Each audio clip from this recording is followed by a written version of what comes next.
30년이라는 긴 시간이 흘렀다. 고등학교를 졸업한 이후 단 한 번도 참석하지 않았던 동창회에 오늘 처음으로 발걸음을 옮겼다. 사실 동창회 초대장은 매년 받아왔지만 늘 참석하지 않는 쪽을 택했다. 학창 시절의 기억이 그다지 달콤하지 않았기 때문이다. 하지만 올해는 뭔가 다른 마음이 들었다. 이제는 50대 중반에 접어든 나이가 되었고 과거의 상처도 어느 정도 치유되었다고 생각했다. 그래서 용기를 내어 이번 동창회에 참석하기로 결심했다. 동창회 장소는 시내 중심가에 위치한 꽤 고급스러운 레스토랑이었다. 입구에 들어서자 화려한 샹들리에와 우아한 인테리어가 눈에 들어왔다. 이미 많은 동창들이 도착해 있었고 여기저기서 반가운 인사와 웃음소리가 들려왔다. 30년이라는 시간은 사람들의 외모를 많이 변화시켰지만 그래도 얼굴을 자세히 보면 학창 시절의 모습이 어렴풋이 남아 있었다. 나는 조용히 구석자리에 앉아 주변을 둘러보았다. 평소 내 성격이 워낙 조용하고 내성적이라 먼저 다가가 인사하는 것이 쉽지 않았다. 몇몇 친구들이 나를 알아보고 반갑게 인사를 건네왔고 나도 미소로 화답했다. 하지만 그때 입구 쪽에서 익숙한 목소리가 들려왔다. 그 목소리를 듣는 순간 나는 본능적으로 몸이 경직되는 것을 느꼈다. 그녀였다. 학창 시절 나를 가장 괴롭혔던 그 친구였다. 김서연이라는 이름의 그녀는 고등학교 시절 내내 나를 따돌리고 무시하고 온갖 방법으로 괴롭혔다. 당시 그녀는 집안이 부유했고 외모도 뛰어났으며 성적도 좋았다. 그래서 학교에서 인기가 많았고 주변에는 늘 그녀를 따르는 무리들이 있었다. 반면 나는 평범한 집안 출신의 조용하고 눈에 띄지 않는 학생이었다. 그녀가 왜 유독 나를 싫어했는지는 지금도 정확히 알 수 없다. 어쩌면 특별한 이유가 없었을지도 모른다. 그저 괴롭힐 대상이 필요했고 내가 그 대상이 되었을 뿐이었다. 김서연은 여전히 화려한 옷차림에 자신감 넘치는 태도로 레스토랑 안으로 들어왔다. 그녀의 뒤를 따라 몇몇 친구들이 함께 들어왔는데 그들 역시 학창 시절 그녀의 무리에 속해 있던 사람들이었다. 그녀는 레스토랑 안을 둘러보다가 나와 눈이 마주쳤다. 잠시 당황하는 표정을 지었지만 곧 의미심장한 미소를 지으며 내 쪽으로 다가왔다. 김서연은 나를 위아래로 훑어보더니 마치 오랜만에 만난 친구인 양 반갑게 인사를 건넸다. 하지만 그녀의 눈빛에서는 여전히 예전의 그 오만함과 무시하는 태도가 엿보였다. 그녀는 내 옆에 앉으며 자연스럽게 대화를 시작했다. 요즘 어떻게 지내는지, 무슨 일을 하는지, 결혼은 했는지 등등 평범한 질문들이었다. 나는 간단하게 대답했다. 결혼했고 아이가 둘 있으며 평범하게 살고 있다고 말했다. 그러자 김서연은 다소 실망한 듯한 표정을 지었다. 아마도 내가 뭔가 특별한 성공을 거두었기를 기대했던 것 같지는 않았고 오히려 평범하거나 못한 삶을 살고 있기를 바랐던 것 같았다. 그녀는 곧 자신의 이야기를 늘어놓기 시작했다. 자신은 대학을 졸업한 후 좋은 남편을 만나 결혼했고 아들 하나를 두었는데 그 아들이 최근 사법시험에 합격해 검사가 되었다는 것이었다. 김서연은 말하면서 가방에서 명함 하나를 꺼냈다. 그것은 그녀 아들의 명함이었다. 명함에는 대한민국 검찰청이라는 글자와 함께 그녀 아들의 이름과 직책이 선명하게 인쇄되어 있었다. 그녀는 그 명함을 마치 귀중한 보물이라도 되는 양 조심스럽게 다루며 주변 사람들에게 보여주었다. 주변에 모여있던 동창들은 감탄의 목소리를 냈고 김서연은 그런 반응에 만족스러워하며 더욱 신이 나서 자랑을 늘어놓았다. 그녀는 아들이 어려서부터 얼마나 똑똑했는지, 공부를 얼마나 열심히 했는지, 사법시험 준비 과정이 얼마나 힘들었는지를 장황하게 설명했다. 그리고 이제 검사가 되어 정의를 실현하는 일을 하고 있다며 자랑스러워했다. 주변 동창들은 계속해서 축하의 말을 건넸고 김서연은 겸손한 척하면서도 속으로는 우쭐해하는 것이 역력했다. 그러다가 김서연은 다시 나를 향해 고개를 돌렸다. 그녀의 눈빛에는 명백한 우월감과 무시하는 태도가 담겨 있었다. 그녀는 마치 동정하듯이 물었다. 남편은 무슨 일을 하는지, 아이들은 어떤지, 경제적으로는 어려움이 없는지 등등. 나는 간단하게 남편은 공무원이고 아이들도 잘 자라고 있으며 별 어려움 없이 살고 있다고 대답했다. 공무원이라는 말을 듣자 김서연의 얼굴에 미묘한 표정이 스쳤다. 그것은 동정과 조롱이 섞인 표정이었다. 그녀는 고개를 끄덕이며 말했다. 요즘 같은 세상에 공무원도 나쁘지 않다고, 특히 연금이 있으니 노후는 걱정 없겠다고 말했다. 그 말투에는 명백히 무시하는 뉘앙스가 담겨 있었다. 마치 공무원은 별로 대단한 직업이 아니며 그저 안정적이기만 한 평범한 직업이라는 식이었다. 주변에 있던 김서연의 무리들도 그녀의 말에 동조했다. 그들은 공무원도 나름 괜찮은 직업이라고 말하면서도 그 말투와 표정에서는 명백히 깔보는 태도가 드러났다. 특히 연금 이야기를 하면서는 마치 내가 경제적으로 별로 여유롭지 못한 삶을 살고 있을 것이라고 단정 짓는 듯한 분위기였다. 김서연은 다시 자신의 이야기로 돌아갔다. 그녀는 최근 아들이 자신에게 명품 가방을 선물했다고 자랑했다. 그러면서 실제로 그 가방을 테이블 위에 올려놓았다. 그것은 누가 봐도 알 수 있을 만큼 유명한 브랜드의 최신 제품이었다. 가격표가 붙어 있지는 않았지만 아마도 수백만 원은 좋게 할 것 같은 고가의 가방이었다. 김서연은 그 가방을 쓰다듬으며 아들이 얼마나 효자인지 자신이 얼마나 복받은 인생인지를 늘어놓았다. 주변 동창들은 또다시 부러움 섞인 감탄을 쏟아냈고 김서연은 그런 반응에 더욱 기고만장해졌다. 그녀는 은근슬쩍 나를 쳐다보며 물었다. 나는 남편이나 아이들에게서 어떤 선물을 받았는지, 명품 가방 같은 것을 가지고 있는지 등등. 나는 그저 미소만 지으며 특별히 명품에 관심이 없다고 대답했다. 그러자 김서연은 이해할 수 없다는 표정을 지었다. 그녀는 여자라면 누구나 명품을 좋아해야 한다는 식으로 말했고 아마도 경제적 여유가 없어서 그런 것이라고 넌지시 암시했다. 나는 그저 웃으며 넘겼지만 속으로는 불쾌한 감정이 올라왔다. 하지만 굳이 그녀와 논쟁할 필요는 없다고 생각했다. 어차피 곧 진실이 밝혀질 것이기 때문이었다. 동창회는 계속 진행되었고 식사가 시작되었다. 레스토랑의 음식은 꽤 괜찮았고 분위기도 화기애애했다. 하지만 김서연과 그녀의 무리는 계속해서 자신들의 자랑을 늘어놓았다. 한 친구는 자신의 딸이 의사가 되었다고 자랑했고 다른 친구는 자신이 사업에 성공해서 큰 돈을 벌었다고 말했다. 또 다른 친구는 해외여행을 자주 다니며 호화로운 삶을 살고 있다고 자랑했다. 그들의 대화는 주로 자신들의 성공과 부를 과시하는 내용이었다. 반면 나처럼 조용히 앉아있는 사람들은 마치 패배자라도 된 양 취급받았다. 김서연은 특히 나를 여러 번 언급하며 공무원 연금이라도 있으니 다행이라는 식의 말을 반복했다. 그녀의 말투에는 명백한 조롱과 동정이 섞여 있었고 주변 사람들도 그에 동조했다. 나는 그저 조용히 앉아 음식을 먹으며 그들의 대화를 들었다. 사실 나도 할 말이 많았다. 내 남편이 누구인지, 우리 집안이 어떤지, 우리가 어떤 삶을 살고 있는지 말하고 싶었다. 하지만 평소 내 성격상 그렇게 자랑하거나 과시하는 것을 좋아하지 않았다. 그래서 그냥 조용히 있기로 했다. 어차피 진실은 곧 밝혀질 것이기 때문이었다. 사실 나는 동창회에 오기 전 남편에게 미리 연락을 해두었다. 저녁 7시쯤 레스토랑으로 나를 데리러 와달라고 부탁했다. 남편은 흔쾌히 그러겠다고 대답했고 시간 맞춰올 것이라고 약속했다. 지금 시계를 보니 거의 7시가 다 되어가고 있었다. 아마 곧 남편이 도착할 것이었다. 김서연은 여전히 자신의 자랑을 늘어놓고 있었다. 이번에는 자신이 사는 아파트가 얼마나 고급스러운지, 그 아파트의 시세가 얼마나 높은지를 이야기하고 있었다. 그녀는 강남의 고급 아파트에 산다고 자랑했고 그 아파트의 평수와 가격을 구체적으로 언급했다.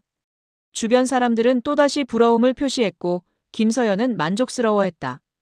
그때 레스토랑 입구 쪽이 갑자기 소란스러워졌다.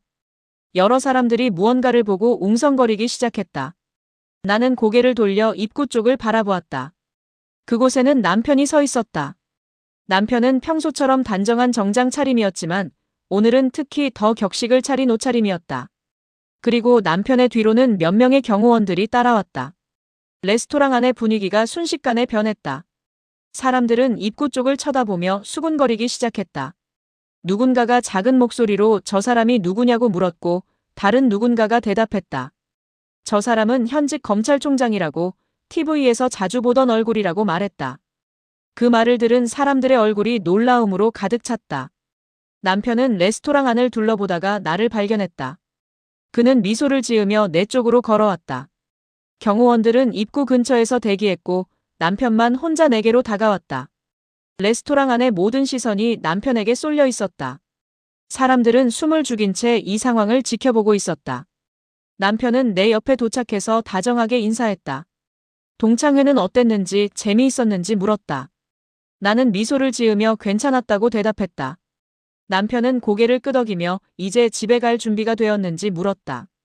나는 그렇다고 대답하며 자리에서 일어났다. 그 순간 김서연의 얼굴을 볼 수 있었다. 그녀의 얼굴은 창백해져 있었고 눈은 크게 떠진 채 믿을 수 없다는 표정을 짓고 있었다. 그녀는 입을 벌린 채 나와 남편을 번갈아 쳐다보았다. 주변의 다른 동창들도 비슷한 반응이었다. 모두가 충격에 빠진 표정으로 우리를 바라보고 있었다. 김서연은 떨리는 목소리로 물었다.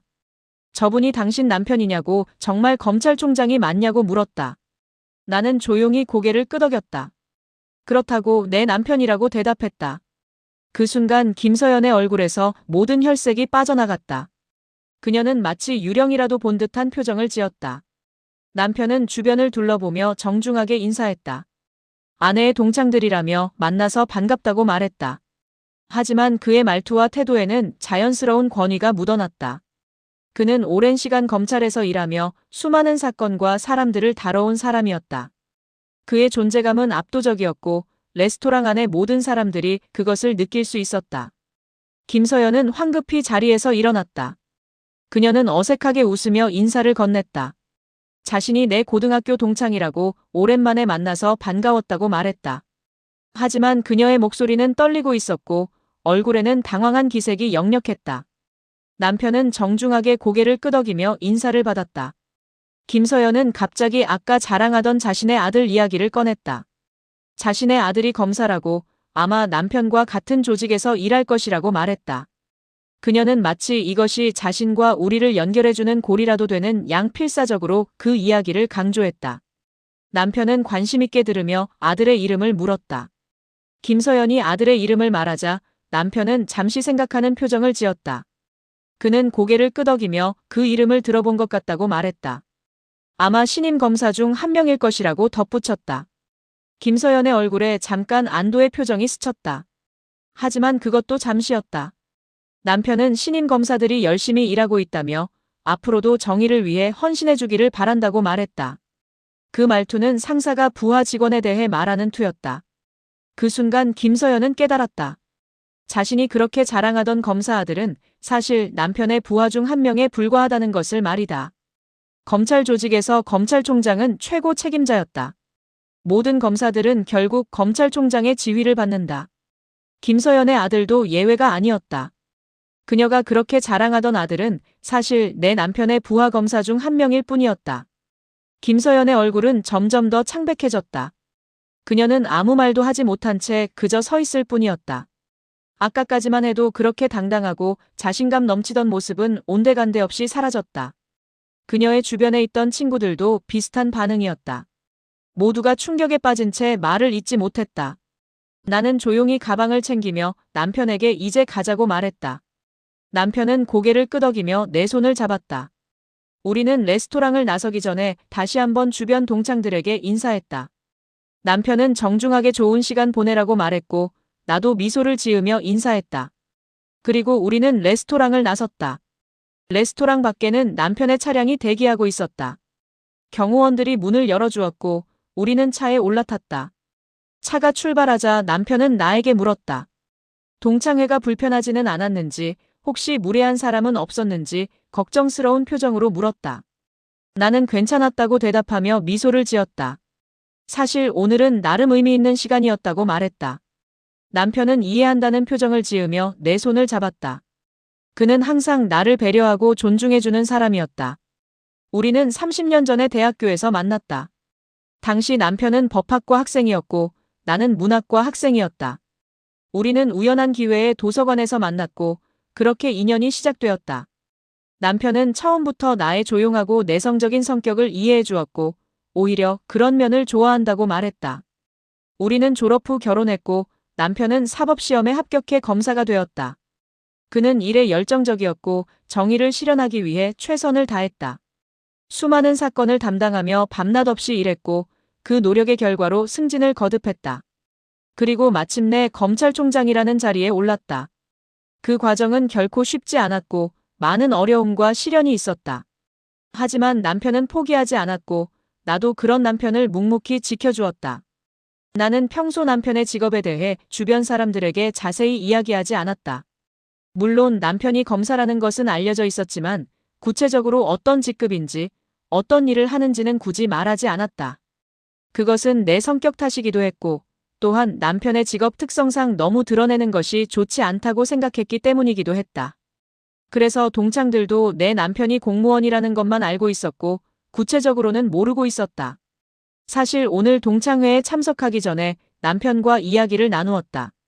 혹시 옛날에 나를 괴롭히던 친구들이 있을 수도 있다고, 그들이 나를 무시하거나 조롱할 수도 있다고 말했다. 남편은 웃으며 걱정하지 말라고 했다. 그리고 자신이 데리러 갈 테니 당당하게 있으라고 말했다.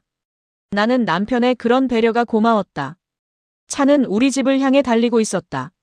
창밖으로는 서울의 야경이 펼쳐졌다. 화려한 불빛들이 반짝이고 많은 차들이 도로를 오가고 있었다. 나는 창밖을 바라보며 오늘 있었던 일들을 되새겼다. 김서연의 얼굴, 그녀가 보였던 당황한 표정, 주변 동창들의 놀란 반응들이 차례로 떠올랐다. 사실 나는 그들에게 복수하고 싶었던 것은 아니었다. 단지 그들이 사람을 겉모습이나 직업, 재산으로만 판단하는 것이 얼마나 잘못된 것인지 깨닫게 해주고 싶었다. 학창시절 나를 괴롭혔던 김서연은 항상 사람들을 외모와 집안 배경으로 판단했다. 그래서 평범해 보이는 나를 무시하고 괴롭혔다. 그리고 오늘도 마찬가지였다. 그녀는 여전히 사람을 겉모습으로만 판단하고 있었다. 하지만 인생은 겉모습만으로 판단할 수 없는 것이다. 조용하고 평범해 보이는 사람도 자신만의 가치와 이야기를 가지고 있다. 나 역시 평범해 보였지만 나름의 삶을 살아왔고 좋은 남편을 만나 행복한 가정을 꾸렸다. 그리고 남편은 자신의 분야에서 최고의 자리에 올랐다. 이 모든 것은 겉으로 드러나지 않았을 뿐이었다. 오늘 동창회에서 있었던 일은 아마도 김서연에게 큰 충격이었을 것이다. 그녀는 자신이 최고라고 생각했고 아들이 검사가 된 것을 최고의 자랑거리로 여겼다. 하지만 그 검사 아들의 최고 상사가 바로 자신이 그렇게 무시하고 조롱했던 친구의 남편이라는 사실을 알게 된 것이다. 그 순간 그녀가 느꼈을 충격과 당혹감은 이루 말할 수 없었을 것이다. 차가 우리 집 앞에 도착했다. 우리는 넓은 정원이 딸린 단독주택에 살고 있었다. 이 집은 남편이 검찰총장이 되기 전부터 우리가 살던 곳이었다. 조용하고 한적한 동네에 위치해 있어서 나는 이 집을 무척 좋아했다. 경호원들이 먼저 집 주변을 확인한 후 우리는 차에서 내렸다. 집 안으로 들어가자 두 아이들이 반갑게 맞이했다. 첫째 딸은 이미 대학을 졸업하고 한 대기업에서 일하고 있었고 둘째 아들은 현재 대학교 3학년이었다. 두 아이 모두 건강하게 잘 자라주었고 각자의 분야에서 열심히 노력하고 있었다. 나는 아이들을 키우면서 항상 겉모습이나 성공보다는 내면의 가치와 인성을 중요하게 가르쳤다. 남편도 같은 생각이었고 우리는 그렇게 아이들을 교육했다. 저녁 식사를 함께하며 나는 오늘 있었던 동창회 이야기를 아이들에게 들려주었다. 물론 구체적인 내용은 생략하고 오랜만에 옛 친구들을 만났다는 정도만 이야기했다. 아이들은 엄마가 동창회에 다녀온 것을 신기해했다. 평소 내가 모임에 잘 나가지 않는 편이었기 때문이다. 식사를 마치고 나는 혼자 서재로 들어갔다. 서재는 내가 가장 좋아하는 공간이었다. 책으로 가득 찬 서가와 편안한 의자, 그리고 조용한 분위기가 마음을 편안하게 해주었다. 나는 의자에 앉아 오늘 하루를 정리하기 시작했다. 30년이라는 시간은 정말 긴 세월이었다. 고등학교를 졸업한 후 많은 일들이 있었다. 대학 생활, 남편과의 만남, 결혼, 아이들의 출산과 양육, 남편의 승진과 경력, 그리고 오늘의 동창회까지 모든 것이 주마등처럼 스쳐 지나갔다. 학창시절 나를 괴롭혔던 김서연에 대해서도 다시 생각해 보았다. 사실 나는 그녀를 미워하지 않았다. 오히려 안타까웠다. 그녀는 항상 남과 비교하며 살았고 자신의 우월함을 증명하기 위해 다른 사람들을 깎아내렸다. 그런 삶은 결코 행복할 수 없었을 것이다. 겉으로는 화려하고 성공한 것처럼 보였지만 내면은 불안과 공허함으로 가득했을 것이다. 오늘 동창회에서 그녀가 보여준 태도도 마찬가지였다. 아들의 성공을 자랑하고 명품 가방을 과시하고 다른 사람들을 무시하는 모습은 사실 자신의 불안을 감추기 위한 방어기제였을지도 모른다. 진정으로 행복하고 자신감 있는 사람은 굳이 그렇게 자랑하거나 남을 깎아내릴 필요가 없다. 반면 나는 평소 조용하고 눈에 띄지 않게 살았지만 그것이 나의 방식이었고 나는 그것에 만족했다. 남편의 성공을 자랑하거나 우리 집안의 배경을 드러내지 않은 것도 같은 이유였다. 나는 그런 것들이 나를 정의하지 않는다고 믿었다. 중요한 것은 내가 어떤 사람인지, 어떻게 살아가는지였다. 하지만 오늘은 예외였다. 김서연과 그녀의 무리들이 너무 심하게 나를 무시하고 조롱했기 때문이다. 그들은 내가 평범한 공무원의 아내라고 생각하며 동정과 멸시를 숨기지 않았다. 그래서 나는 진실을 보여주기로 했다. 그것은 복수가 아니라 교훈이었다. 사람을 겉모습으로 판단하지 말라는 교훈 말이다. 사실 남편이 검찰총장이라는 사실은 어느 정도 알려진 일이었다. 신문이나 뉴스에도 가끔 나왔고 공개적인 행사에도 참석했다. 하지만 나는 평소 그런 자리에 잘 나가지 않았고 내 개인적인 관계에서도 남편의 직책을 자세히 밝히지 않았다. 그래서 동창들이 모르고 있었던 것이다. 오늘 저녁 남편이 레스토랑에 나타났을 때 김서연의 얼굴을 보는 것은 인상적이었다. 그녀의 얼굴에서 자신감과 오만함이 순식간에 사라지고 충격과 당황으로 대체되는 것을 볼 수 있었다. 그 순간 그녀는 자신이 얼마나 잘못된 판단을 했는지, 얼마나 경솔하게 행동했는지 깨달았을 것이다. 특히 자신이 그렇게 자랑하던 검사 아들이 사실은 내 남편의 부하 직원 중 한 명에 불과하다는 사실은 그녀에게 큰 충격이었을 것이다. 검찰 조직은 엄격한 위계 질서를 가지고 있다. 검찰총장은 모든 검사들의 최고 상사이며 검찰 조직 전체를 지휘하고 감독한다. 신임 검사는 그 조직의 가장 아래 단계에 있는 사람이다. 김서연의 아들이 아무리 똑똑하고 능력이 있다고 해도 조직 내에서는 아직 신참에 불과했다. 물론 검사라는 직업 자체는 훌륭한 것이다. 정의를 실현하고 법을 집행하는 중요한 일을 한다. 김서연이 아들을 자랑스러워하는 것도 당연한 일이다. 하지만 그것을 남을 깎아내리는 도구로 사용한 것이 문제였다. 그녀는 아들의 성공을 자신의 우월함을 증명하는 수단으로 삼았고 그것으로 나를 무시하고 조롱했다. 이제 생각해보니 김서연은 고등학교 때도 비슷했다. 그녀는 항상 자신이 가진 것들을 자랑했다. 부유한 집안, 예쁜 외모, 좋은 성적 등등.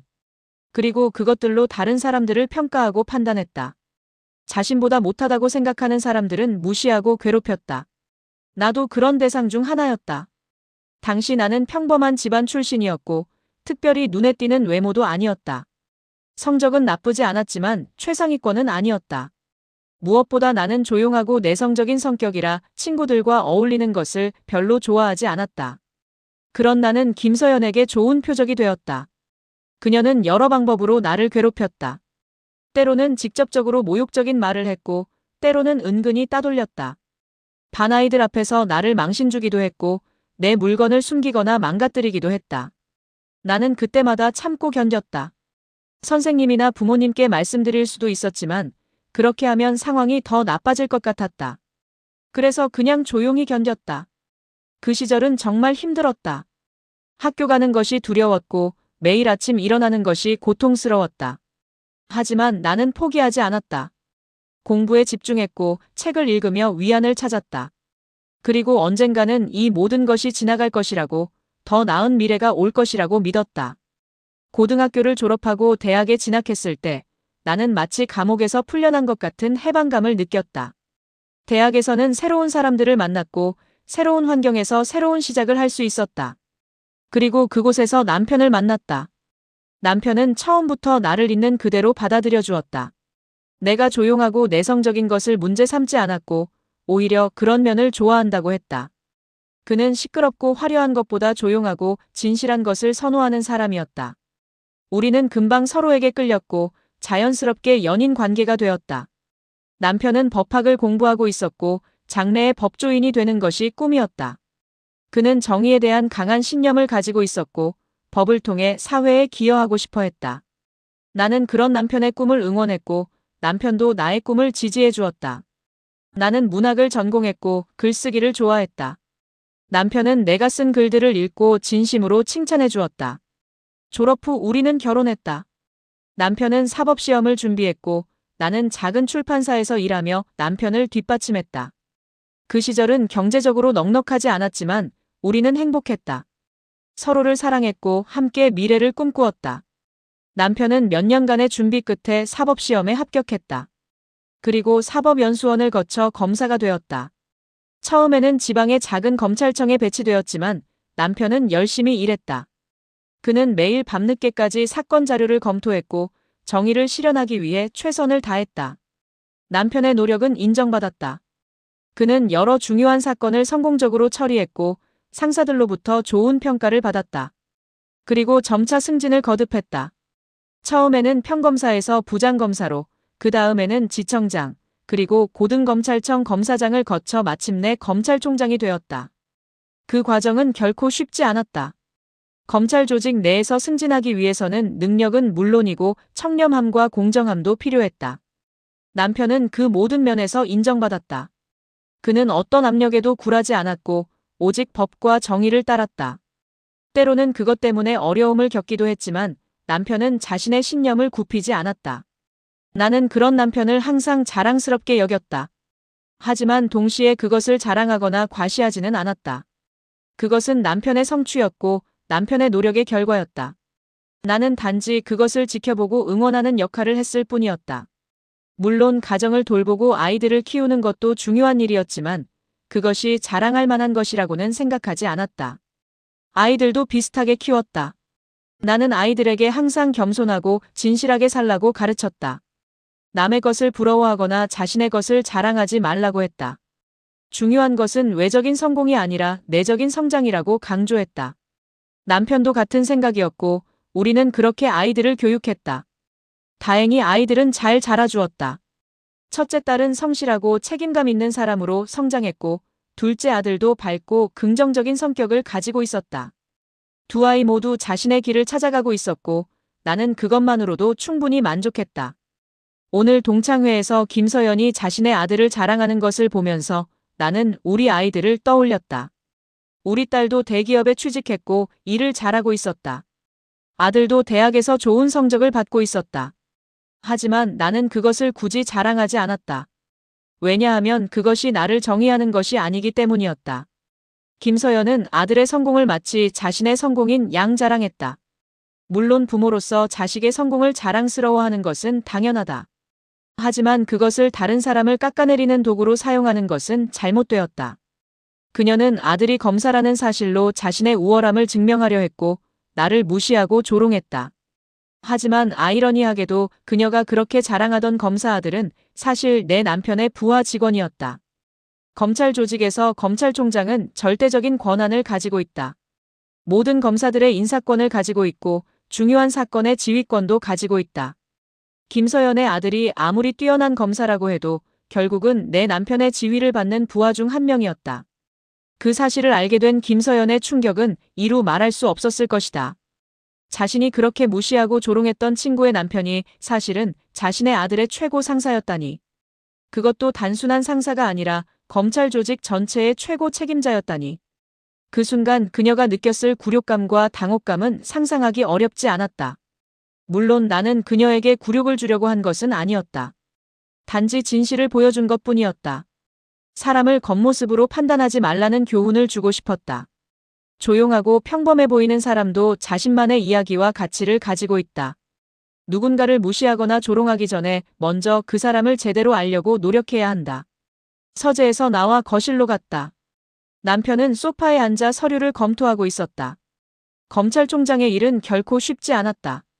수많은 사건들을 관리하고 중요한 결정을 내려야 했다. 게다가 정치적인 압력도 있었고 언론의 관심도 컸다. 하지만 남편은 항상 냉정하고 공정하게 일을 처리했다.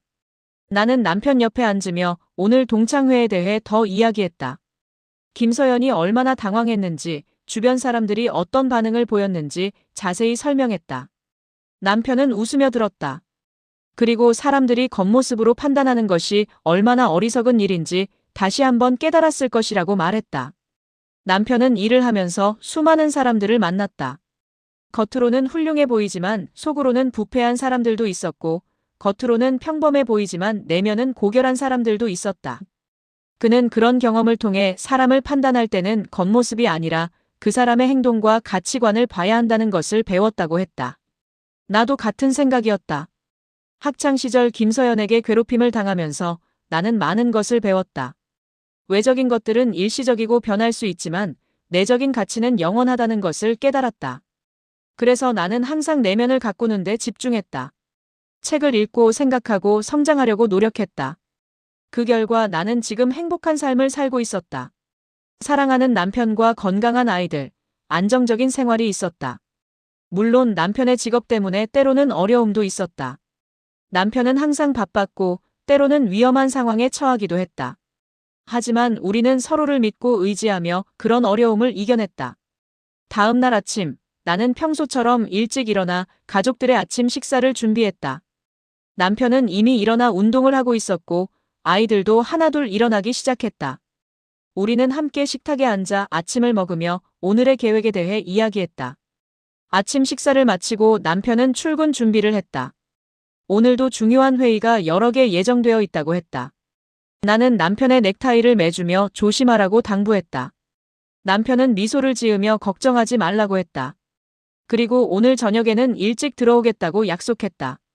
남편이 출근한 후 나는 집안일을 하며 하루를 시작했다. 하지만 마음 한구석에서는 어제 있었던 동창회 일이 계속 떠올랐다.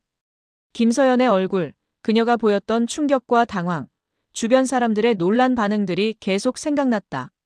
점심 무렵 휴대전화가 울렸다. 전화를 받아보니 동창회에 함께 참석했던 다른 친구였다. 그녀는 어제 일에 대해 사과하고 싶다고 했다. 자신도 김서연의 무리에 속해서 나를 무시하는 듯한 태도를 보였다며 미안하다고 말했다. 그리고 내 남편이 검찰총장이라는 것을 알고 정말 놀랐다고 했다. 나는 괜찮다고 대답했다. 과거 일은 이미 지나간 일이고 중요한 것은 지금과 미래라고 말했다. 그 친구는 고마워하며 다음에 따로 만나서 커피라도 한잔하자고 제안했다. 나는 그러자고 대답했다. 전화를 끊고 나서 나는 생각했다. 어제의 일이 단순히 복수나 과시가 아니라 좋은 교훈이 되었기를 바랐다. 사람들이 서로를 겉모습으로 판단하지 않고 진정한 가치를 보는 법을 배웠기를 바랐다. 오후에는 서재에서 책을 읽으며 시간을 보냈다. 평소 좋아하던 소설책을 펼쳤는데 이상하게 집중이 잘 되지 않았다. 계속해서 어제 일이 떠올랐다. 김서연뿐만 아니라 학창시절의 다른 기억들도 함께 떠올랐다. 사실 고등학교 시절은 내 인생에서 가장 힘들었던 시기 중 하나였다. 김서연의 괴롭힘은 정말 견디기 힘들었다. 매일 학교에 가는 것이 두려웠고 밤에는 악몽을 꾸기도 했다. 하지만 나는 그것을 부모님께 말씀드리지 않았다. 부모님이 걱정하실까봐, 그리고 말씀드려도 상황이 나아지지 않을 것 같았기 때문이었다. 그래서 나는 혼자 견뎠다. 도서관에서 책을 읽으며 위안을 찾았고 일기를 쓰며 감정을 표현했다. 그리고 언젠가는 이 모든 것이 끝날 것이라고, 더 나은 미래가 올 것이라고 스스로에게 다짐했다. 그 다짐은 현실이 되었다. 대학에 진학하면서 새로운 시작을 할 수 있었고 좋은 사람들을 만났다. 특히 남편을 만난 것은 내 인생의 가장 큰 축복이었다. 남편은 나를 있는 그대로 받아들여 주었고 나의 상처를 치유해 주었다. 결혼 초기, 나는 남편에게 학창시절의 이야기를 들려준 적이 있었다. 김서연에게 괴롭힘을 당했던 일, 그로 인해 얼마나 힘들었는지를 솔직하게 이야기했다. 남편은 조용히 들어주었고 그런 일을 겪었다는 것이 안타깝다고 말했다. 그리고 이제는 괜찮다고 자신이 항상 내 편이 되어주겠다고 약속했다. 그 약속을 남편은 지금까지 지켜왔다. 어려운 순간마다 내 곁에 있어 주었고 힘든 일이 있을 때마다 위로해 주었다. 나 역시 남편이 힘들 때 곁에 있어 주려고 노력했다. 검사라는 직업은 결코 쉽지 않았다. 수많은 사건을 다루면서 스트레스도 많았고 때로는 위협을 받기도 했다. 하지만 남편은 포기하지 않았고 나도 남편을 지지했다. 저녁이 되어 남편이 약속대로 일찍 집에 돌아왔다. 우리는 함께 저녁 식사를 하며 하루 있었던 일들을 나누었다. 남편은 오늘도 여러 회의에 참석했고 중요한 결정을 몇 가지 내렸다고 했다. 구체적인 내용은 기밀이라 말할 수 없었지만 정의를 위해 최선을 다했다고 했다. 식사 후 우리는 함께 산책을 나갔다. 집 근처에는 조용한 공원이 있었고 우리는 자주 그곳을 산책했다. 오늘 밤은 날씨가 좋아서 별들이 선명하게 보였다. 우리는 손을 잡고 천천히 걸으며 이야기를 나누었다. 남편이 먼저 입을 열었다. 어제 동창회에서 있었던 일에 대해 다시 한번 물어보았다. 내가 정말 괜찮은지, 혹시 마음의 상처를 받지는 않았는지 걱정스러운 목소리로 물었다. 나는 괜찮다고 대답했다. 오히려 속이 시원했다고, 30년 동안 쌓여있던 응어리가 풀린 것 같다고 말했다. 남편은 고개를 끄덕이며 이해한다고 했다. 그리고 사람들이 겉모습으로 판단하는 것이 얼마나 위험한지 자신도 일하면서 많이 느꼈다고 말했다. 검찰에서 다루는 사건들 중에는 겉으로는 훌륭해 보이지만 실제로는 범죄를 저지른 사람들이 많았다고 했다. 반대로 겉으로는 평범해 보이지만 내면은 고결한 사람들도 많았다고 했다. 남편의 말을 들으며 나는 다시 한번 생각했다. 우리 사회는 너무 외적인 것에 집중하는 경향이 있다. 학벌, 직업, 재산, 외모 등으로 사람을 평가하고 판단한다. 하지만 그런 것들은 그 사람의 진정한 가치를 보여주지 못한다. 중요한 것은 그 사람이 어떤 마음을 가지고 있는지, 어떻게 살아가는지였다. 김서연도 마찬가지였다. 그녀는 고등학교 때부터 지금까지 계속 외적인 것들로 자신을 증명하려고 했다. 부유한 집안, 예쁜 외모, 좋은 대학, 그리고 이제는 검사가 된 아들까지. 하지만 그런 것들이 그녀를 진정으로 행복하게 만들었을까? 나는 의문이었다. 진정한 행복은 외적인 성취에서 오는 것이 아니라 내적인 평화에서 온다. 자신을 있는 그대로 받아들이고 다른 사람과 비교하지 않으며 자신의 삶에 만족하는 것. 그것이 진정한 행복이다. 나는 그것을 배우는데 오랜 시간이 걸렸지만 지금은 확신을 가지고 말할 수 있었다. 며칠이 지난 후 또 다른 동창에게서 연락이 왔다. 이번에는 남자 동창이었는데 그는 동창회 모임의 총무를 맡고 있는 사람이었다. 그는 조심스럽게 물었다. 혹시 다음 달에 있을 소규모 모임에 참석할 의향이 있는지 말이다. 이번에는 김서연과 그녀의 무리는 빼고 친한 몇몇만 모이는 자리라고 했다. 나는 잠시 생각한 후 그러겠다고 대답했다. 사실 모든 동창들이 김서연처럼 나쁜 사람들은 아니었다. 대부분은 평범하고 선량한 사람들이었고 단지 김서연의 영향력 아래 있었을 뿐이었다. 그리고 이제는 상황이 달라졌다. 사람들은 나에 대해 다시 생각하게 되었을 것이고 더 이상 함부로 대하지 않을 것이었다. 그 총무 친구는 고마워하며 장소와 시간을 알려주었다. 그리고 조심스럽게 덧붙였다. 어제 동창회 이후 동창들 사이에서 많은 이야기가 오갔다고 했다. 특히 김서연이 큰 충격을 받았다고 했다. 그녀는 그날 밤 집에 가서 거의 말을 하지 못했고 며칠 동안 외출도 하지 않았다고 했다. 나는 그 말을 듣고 복잡한 감정이 들었다. 한편으로는 그녀가 마땅히 받아야 할 대가를 받았다고 생각했지만 다른 한편으로는 약간의 죄책감도 들었다. 내가 그녀에게 너무 큰 충격을 준 것은 아닐까 하는 생각이 들었다. 하지만 곧 그 생각을 떨쳐냈다. 나는 단지 진실을 보여준 것뿐이었다. 그녀가 충격을 받은 것은 자신의 잘못된 판단과 행동 때문이었다. 총무 친구는 또 하나의 소식을 전했다.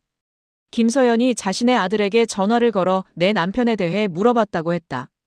그리고 아들로부터 검찰총장이 얼마나 대단한 위치인지, 조직 내에서 얼마나 존경받는 인물인지 듣고 더욱 충격을 받았다고 했다. 아들도 어머니가 왜 갑자기 검찰총장에 대해 묻는지 이상하게 여겼지만 어머니의 동창 남편이라는 말을 듣고는 놀랐다고 했다. 사실 남편은 검찰 조직 내에서 매우 존경받는 인물이었다. 그는 공정하고 청렴했으며 어떤 압력에도 굴하지 않았다. 많은 검사들이 그를 롤모델로 삼았고 그의 지휘 아래에서 일하는 것을 영광으로 여겼다. 김서연의 아들도 아마 그런 사람 중 하나였을 것이다. 그 아들이 자신의 어머니가 상사의 아내를 무시하고 조롱했다는 사실을 알게 된다면 얼마나 당황할까? 물론 나는 남편에게 그런 일을 일일이 보고하지 않을 것이었다. 남편도 그런 사소한 일에 신경 쓸 시간이 없었다. 하지만 만약 조직 내에 소문이 퍼진다면 김서연의 아들은 상당히 곤란한 상황에 처할 수도 있었다. 나는 총무 친구에게 부탁했다. 이 일이 더 이상 퍼지지 않도록 해달라고 말했다. 김서연에게는 충분한 교훈이 되었을 것이고 더 이상 그녀를 괴롭힐 필요는 없다고 했다. 총무 친구는 알았다며 조심하겠다고 약속했다. 전화를 끊고 나서 나는 창밖을 바라보았다. 하늘은 맑았고 햇살이 따뜻하게 비춰들었다. 30년이라는 긴 시간이 흘렀지만 과거의 상처는 여전히 남아 있었다. 하지만 이제는 그 상처가 나를 정의하지 않았다. 나는 그 상처를 딛고 일어섰고 행복한 삶을 만들어냈다. 저녁에 남편이 집에 돌아왔을 때 나는 오늘 있었던 전화 통화에 대해 이야기했다. 남편은 조용히 듣더니 내 선택이 현명했다고 말했다. 복수는 더 큰 복수를 낳을 뿐이라고, 적당한 선에서 멈추는 것이 지혜라고 말했다. 나도 같은 생각이었다. 남편은 또 하나의 이야기를 들려주었다. 오늘 사무실에서 우연히 김서연의 아들을 만났다고 했다. 그 젊은 검사는 복도에서 남편과 마주쳤을 때 매우 긴장한 표를 지었다고 했다. 그리고 아마도 어머니로부터 들은 이야기 때문에 더욱 조심스러워하는 것 같았다고 했다. 남편은 그 검사에게 평소처럼 대했다고 했다. 일은 잘 되어가는지 물어보고 어려운 점은 없는지 확인했다고 했다. 그 검사는 안도하는 표정을 지으며 열심히 하겠다고 대답했다고 했다. 남편은 그에게 격려의 말을 해주고 헤어졌다고 했다. 나는 남편의 이야기를 듣고 감사했다. 남편은 개인적인 감정과 공적인 업무를 철저히 분리하는 사람이었다. 김서연의 아들이 비록 그녀의 아들이긴 하지만 그것과 상관없이 공정하게 대했다. 그것이 진정한 프로페셔널리즘이었다. 다음 주가 되어 나는 약속대로 소규모 동창 모임에 참석했다. 이번에는 정말 친한 몇몇만 모인 자리였고 분위기도 훨씬 편안했다. 김서연과 그녀의 무리는 없었고 모두 서로를 존중하며 즐거운 시간을 보냈다. 모임에서 한 친구가 조심스럽게 물었다. 지난번 동창회 이후 김서연이 어떻게 되었는지 아는지 말이다. 나는 모른다고 대답했다. 그 친구는 자신이 들은 바로는 김서연이 요즘 많이 조용해졌다고 했다. 예전처럼 자랑하거나 과시하는 일이 줄었고 오히려 겸손해진 것 같다고 했다. 또 다른 친구는 그것이 좋은 변화라고 말했다. 사람은 누구나 실수할 수 있고 중요한 것은 그 실수로부터 배우는 것이라고 했다. 김서연이 이번 일을 통해 무언가를 배웠다면 그것만으로도 의미가 있다고 말했다. 나도 그 말에 동의했다. 모임이 끝나고 집으로 돌아오는 길에 나는 많은 생각을 했다. 30년이라는 시간 동안 나는 많이 변했다. 학창시절에 소심하고 겁 많은 소녀에서 이제는 자신감 있고 당당한 여성이 되었다. 그 변화는 쉽지 않았고 많은 시련과 노력이 필요했다. 하지만 그 과정에서 나는 진정한 강함이 무엇인지 배웠다. 진정한 강함은 남을 짓밟는 것이 아니라 자신을 지키는 것이다. 남의 약점을 드러내는 것이 아니라 자신의 가치를 증명하는 것이다. 복수하는 것이 아니라 용서하는 것이다. 나는 그것을 이제야 깨달았다. 김서연은 평생 동안 강한 척했다. 남들을 무시하고 자신을 과시하며 강해 보이려고 했다. 하지만 그것은 진정한 강함이 아니었다. 오히려 약함을 감추기 위한 방어기제였다. 진정으로 강한 사람은 굳이 그렇게 행동할 필요가 없다. 반면 나는 조용했지만 결코 약하지 않았다. 학창시절의 괴롭힘을 견뎌냈고 그것을 발판 삼아 더 강해졌다. 좋은 배우자를 만났고 건강한 가정을 꾸렸다. 그리고 내 방식대로 행복한 삶을 살아왔다. 그것이 나의 승리였다. 집에 도착해서 남편에게 오늘 모임 이야기를 들려주었다. 남편은 즐거운 시간을 보냈다니 다행이라고 말했다. 그리고 이제 과거는 정말 과거가 된 것 같다고 덧붙였다. 나도 그렇게 느꼈다. 30년 동안 마음 한구석에 남아있던 응어리가 완전히 사라진 것 같았다. 그날 밤 나는 오랜만에 일기를 썼다. 어렸을 때부터 일기 쓰는 습관이 있었는데 결혼하고 아이들을 키우면서 바빠져서 자주 쓰지 못했다. 하지만 오늘은 특별히 기록하고 싶은 마음이 들었다. 일기에는 30년 전의 나와 지금의 나에 대해 썼다. 어떻게 변했는지, 무엇을 배웠는지, 앞으로 어떻게 살고 싶은지에 대해 적었다. 글을 쓰면서 눈물이 났다. 그것은 슬픔의 눈물이 아니라 감사의 눈물이었다. 힘들었던 시간들을 견뎌낸 나 자신에게, 그리고 항상 곁에 있어준 남편과 가족들에게 감사했다. 며칠 후 예상치 못한 일이 일어났다. 김서연에게서 직접 연락이 온 것이었다. 그녀는 문자 메시지를 보냈는데 내용은 짧았지만 진심이 담겨 있는 것 같았다. 그녀는 지난번 동창회에서 자신의 행동에 대해 사과했다. 무례하게 굴었고 나를 무시했던 것에 대해 진심으로 미안하다고 했다. 그리고 학창시절에 나를 괴롭혔던 일에 대해서도 사과했다. 그때는 어렸고 철이 없었지만 그것이 변명이 될 수는 없다고 했다. 나에게 큰 상처를 주었다는 것을 이제야 깨달았고 정말 죄송하다고 했다. 마지막으로 그녀는 이번 일을 통해 많은 것을 배웠다고 했다. 사람을 겉모습으로 판단하는 것이 얼마나 잘못된 것인지, 겸손함이 얼마나 중요한지 깨달았다고 했다. 나는 그 문자를 읽고 한참을 생각했다. 어떻게 답장을 해야 할까? 냉정하게 거절해야 할까? 아니면 용서해야 할까? 마음속에서 여러 감정이 교차했다. 하지만 결국 나는 답장을 보내기로 했다. 나는 그녀의 사과를 받아들인다고 답장했다. 과거는 과거이고 우리 모두 그때보다 나이를 먹었고 성숙해졌다고 말했다. 중요한 것은 과거가 아니라 현재와 미래라고 덧붙였다. 그리고 그녀가 이번 일을 통해 무언가를 배웠다면 그것만으로도 충분하다고 말했다. 김서연은 곧바로 답장을 보냈다. 고맙다는 말과 함께 언젠가 기회가 된다면 따로 만나서 제대로 사과하고 싶다고 했다. 나는 그러자고 대답했다. 하지만 급하게 서두를 필요는 없다고, 자연스럽게 기회가 오면 그때 만나자고 말했다. 남편에게 이 일을 이야기하자 남편은 흡족한 표정을 지었다. 용서는 용서하는 사람을 더 자유롭게 만든다고 말했다. 원한을 품고 사는 것은 자신에게 독이 되지만 용서는 자신을 치유한다고 했다. 나도 그 말에 공감했다. 실제로 김서연을 용서하기로 결정한 후 마음이 한결 가벼워진 것을 느낄 수 있었다. 시간이 흘러 계절이 바뀌었다. 여름이 지나고 가을이 왔다. 낙엽이 떨어지고 바람이 선선해졌다.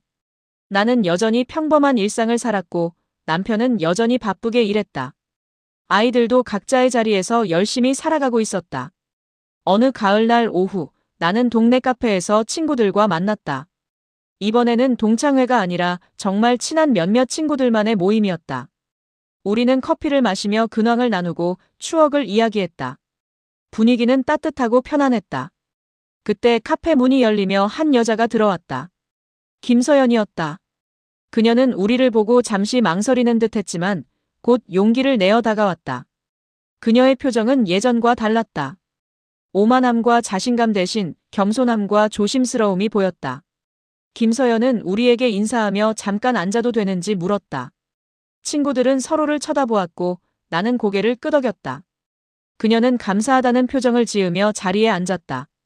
처음에는 분위기가 어색했지만 시간이 지나면서 점차 편해졌다. 김서연은 요즘 자신의 삶에 대해 이야기했다. 예전처럼 자랑하거나 과시하는 투가 아니라 솔직하고 담담한 투였다. 그녀는 최근에 많은 것을 반성하고 있다고 말했다. 자신이 평생 동안 잘못된 가치관을 가지고 살았다는 것을 깨달았다고 했다. 그녀는 항상 외적인 것들로 자신을 증명하려고 했다고 고백했다. 부, 지위, 외모 등으로 자신의 가치를 측정했고 그것으로 다른 사람들을 판단했다고 했다. 하지만 그런 삶은 결코 행복하지 않았다고 말했다. 항상 불안했고 남과 비교하며 살았고 진정한 만족을 느껴본 적이 없었다고 했다.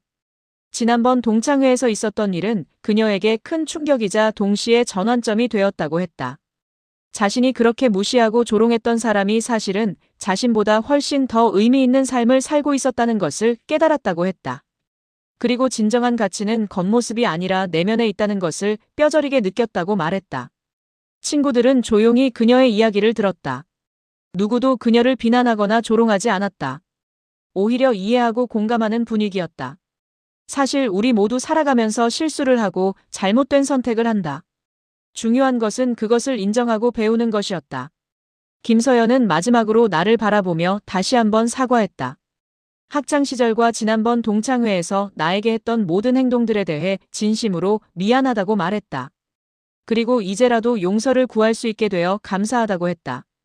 나는 미소를 지으며 괜찮다고 대답했다. 모든 것은 이미 지나간 일이고 우리 모두 그때보다 성장했다고 말했다. 중요한 것은 과거에 얽매이지 않고 앞으로 나아가는 것이라고 덧붙였다. 김서연은 눈물을 글썽이며 고맙다고 말했다. 그날 이후 김서연과의 관계는 조금씩 회복되었다. 우리가 친한 친구가 된 것은 아니었지만 적어도 서로를 존중하고 이해하는 사이가 되었다. 그녀는 정말로 변하려고 노력하고 있었고 나도 그런 그녀의 노력을 인정했다. 몇 달 후 나는 김서연으로부터 또 한 통의 메시지를 받았다. 그녀는 최근에 상담을 받기 시작했다고 했다. 평생 동안 자신을 괴롭혔던 불안과 열등감을 극복하기 위해서라고 말했다. 그리고 상담을 통해 많은 것을 깨닫고 있다고 했다. 그녀는 자신의 행동이 사실은 내면의 불안에서 비롯된 것이었다고 설명했다. 항상 남들에게 인정받고 싶었고, 그래서 끊임없이 자신을 증명하려고 했다고 말했다. 하지만 그런 삶은 진정한 행복을 가져다 주지 못했고, 오히려 더 큰 공허함만 남겼다고 했다. 나는 그녀의 용기에 박수를 보냈다. 자신의 문제를 인정하고 도움을 구하는 것은 결코 쉬운 일이 아니었다. 그것은 진정한 용기와 겸손함이 필요한 일이었다. 김서연이 그런 선택을 했다는 것은 그녀가 정말로 변하고 싶어 한다는 증거였다. 시간은 계속 흘렀고 계절은 다시 바뀌었다. 가을이 지나고 겨울이 왔다. 첫눈이 내리던 날, 나는 창가에 앉아 밖을 바라보았다. 하얀 눈이 조용히 내리는 모습은 평화로웠다. 마치 과거의 모든 상처와 아픔을 덮어주는 것 같았다. 남편이 서재에서 나와 내 옆에 앉았다. 우리는 말없이 함께 눈 내리는 풍경을 바라보았다. 그 순간 나는 완전한 평화를 느꼈다. 과거의 상처는 치유되었고 현재는 행복했으며 미래는 희망적이었다. 30년이라는 긴 여정을 돌아보며 나는 많은 것을 배웠다. 가장 중요한 교훈은 진정한 가치는 겉모습이 아니라 내면에 있다는 것이었다. 사람을 판단할 때는 그 사람의 직업이나 재산이 아니라 그 사람의 인품과 행동을 봐야 한다는 것이었다. 또한 복수보다는 용서가, 증오보다는 이해가 더 큰 힘을 가지고 있다는 것을 배웠다. 김서연을 용서함으로써 나는 더 자유로워졌고 그녀도 변화의 기회를 얻었다. 만약 내가 계속 원한을 품고 있었다면 우리 둘 다 과거에 갇혀 살았을 것이다. 그리고 진정한 강함은 남을 누르는 것이 아니라 자신을 지키는 것이라는 것도 배웠다.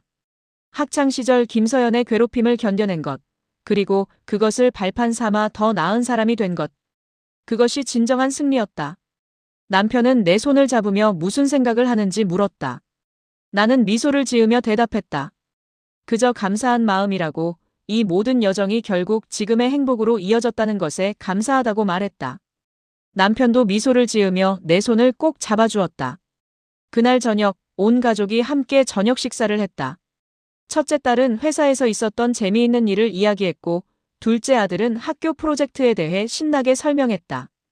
남편은 조용히 웃으며 아이들의 이야기를 들었고, 나는 이 순간이 얼마나 소중한지 깨달았다. 이것이 진정한 행복이었다.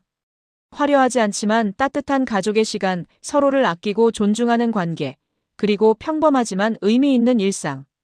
김서연이 그토록 자랑하던 명품 가방이나 높은 지위보다 이런 것들이 훨씬 더 가치 있었다. 식사를 마치고 설거지를 하는데 첫째 딸이 다가왔다.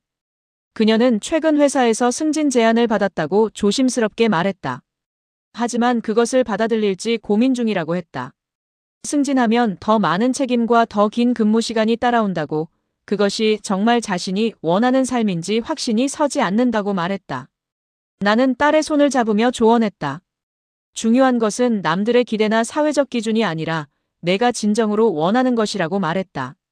승진이 내게 의미 있고 행복을 가져다 준다면 받아들이고, 그렇지 않다면 거절해도 괜찮다고 했다. 성공의 기준은 사람마다 다르며 내가 행복하고 만족하는 삶이 가장 성공한 삶이라고 덧붙였다. 딸은 고개를 끄덕이며 엄마의 말을 곱씹었다. 그녀는 천천히 생각해보겠다고 말했다. 나는 딸이 자신만의 길을 찾아가는 모습을 보며 뿌듯함을 느꼈다. 내가 아이들에게 가르치고 싶었던 것이 바로 이것이었다. 남의 시선이 아닌 자신의 가치관에 따라 살아가는 건 말이다. 다음 날 아침, 나는 오랜만에 산책을 나갔다. 겨울 공기는 차가웠지만 상쾌했다. 공원을 걷다가 벤치에 앉아 주변을 둘러보았다. 아이들이 뛰어놀고 노부부가 손을 잡고 걷고 강아지를 산책시키는 사람들이 보였다. 모두가 각자의 삶을 살아가고 있었다. 문득 30년 전의 나를 떠올렸다. 고등학교 복도에서 김서연의 괴롭힘을 피해 도망치던 소심한 소녀. 그 소녀가 지금의 나를 본다면 뭐라고 말할까? 아마도 믿을 수 없다고 할 것이다. 그렇게 힘들었던 시간을 견뎌내고 이렇게 행복한 삶을 살게 될 줄은 상상도 못했을 것이다. 그 소녀에게 말해주고 싶었다. 지금은 힘들지만 반드시 나아질 거라고, 이 시련이 너를 더 강하게 만들 거라고, 그리고 언젠가는 이 모든 것을 이해하고 용서할 수 있는 날이 올 거라고 말해주고 싶었다. 공원을 나와 집으로 돌아오는 길에 우연히 서점을 발견했다. 들어가서 책들을 둘러보다가 한 권의 책이 눈에 띄었다. 제목은 용서의 힘이었다. 책을 펼쳐보니 용서가 어떻게 사람을 치유하고 자유롭게 만드는지에 대한 내용이었다. 나는 그 책을 구입해서 집으로 가져왔다. 저녁에 그 책을 읽으며 많은 생각을 했다. 책에는 용서는 상대방을 위한 것이 아니라 자신을 위한 것이라고 쓰여 있었다. 원한을 품고 사는 것은 독을 마시고 상대방이 죽기를 바라는 것과 같다고 했다. 결국 자신만 해를 입을 뿐이라는 것이었다. 나는 김서연을 용서하기로 한 결정이 옳았다는 것을 다시 한번 확인했다. 그녀를 용서함으로써 나는 과거의 무게에서 벗어났고 진정한 평화를 찾았다. 물론 그것이 쉬운 결정은 아니었다. 30년 동안 쌓인 상처와 분노를 내려놓는 것은 큰 용기가 필요했다. 하지만 그 결정 덕분에 나는 더 가벼워졌고 더 행복해졌다. 몇 주까지나 연말이 다가왔다. 동창회 총무로부터 다시 연락이 왔다. 연말 모임을 계획 중인데 참석할 수 있는지 물었다. 이번에는 큰 규모의 모임이 아니라 소규모로 조용하게 모이는 자리라고 했다. 나는 참석하겠다고 답했다. 모임 당일 레스토랑에 도착하니 이미 몇몇 동창들이 와 있었다. 반갑게 인사를 나누고 자리에 앉았다. 조금 후 김서연도 도착했다. 그녀는 예전과 많이 달라져 있었다. 화려한 옷차림 대신 수수하고 단정한 옷을 입고 있었고 얼굴에는 진정한 미소가 있었다. 김서연은 우리에게 인사하며 자리에 앉았다. 예전처럼 자신을 과시하거나 남을 깎아내리는 모습은 전혀 보이지 않았다. 대신 다른 사람들의 이야기를 경청하고 진심으로 관심을 보였다. 그녀의 변화는 명백했다. 모임이 진행되면서 여러 이야기가 오갔다. 누군가는 최근에 이직했다는 소식을 전했고 다른 누군가는 손자가 태어났다는 기쁜 소식을 나눴다. 모두가 서로의 이야기에 관심을 가지고 축하해 주었다. 예전처럼 자랑하거나 비교하는 분위기는 전혀 없었다. 김서연이 조심스럽게 입을 열었다. 그녀는 최근 자원봉사를 시작했다고 말했다. 어려운 환경에 있는 청소년들을 돕는 단체에서 일주일에 2번씩 봉사활동을 한다고 했다. 처음에는 어색했지만 지금은 그 시간이 가장 보람있고 의미 있다고 말했다. 그녀는 봉사활동을 하면서 진정한 가치가 무엇인지 배우고 있다고 했다. 돈이나 지위가 아니라 다른 사람을 돕고 긍정적인 영향을 주는 것이 진정한 행복이라는 것을 깨달았다고 말했다. 모두가 그녀의 말에 공감하며 고개를 끄덕였다. 모임이 끝나갈 무렵 김서연이 나에게 조용히 다가왔다. 그녀는 다시 한번 고맙다는 말을 전했다. 내가 용서해주지 않았다면 자신은 여전히 예전의 삶을 살고 있었을 것이라고 말했다.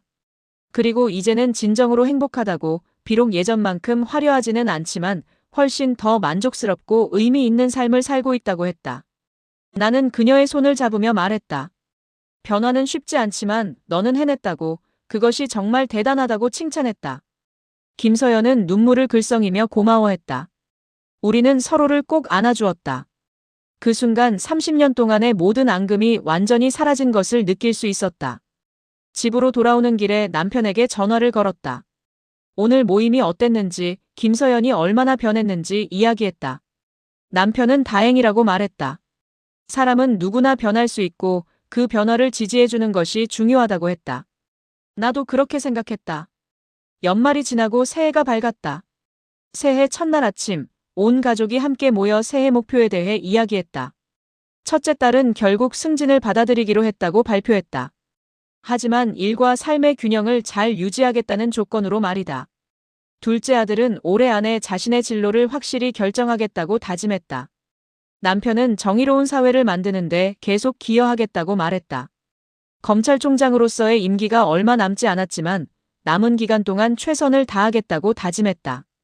그리고 퇴임 후에는 더 많은 시간을 가족과 함께 보내고 싶다고 덧붙였다.